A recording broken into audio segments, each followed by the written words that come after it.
Welcome to the Rim Break Rodeo. We hope this video helps. You start by opening the image and protecting the original.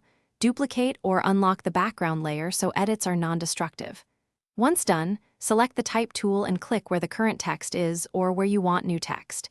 This places a new type layer. Make sure font, size, color, and alignment are set in the options bar because these determine spacing and legibility.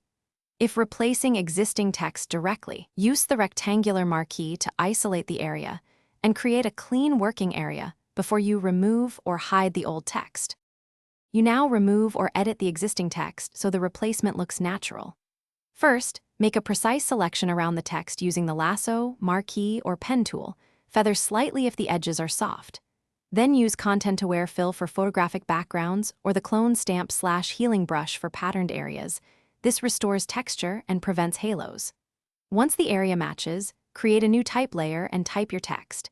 Adjust kerning and leading, and pick a blending mode so the text integrates with shadows and highlights.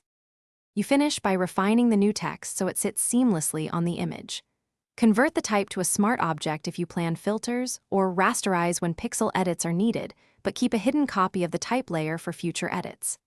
Add layer styles, drop shadow, inner glow, overlay to match lighting, adjust opacity and blend modes to mimic original sheen. Finally, save a PSD for edits and export the final image.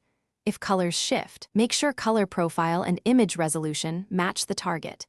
If artifacts appear, undo and use a finer selection or higher sampling for cloning. Thanks for watching. Consider subscribing if we helped you.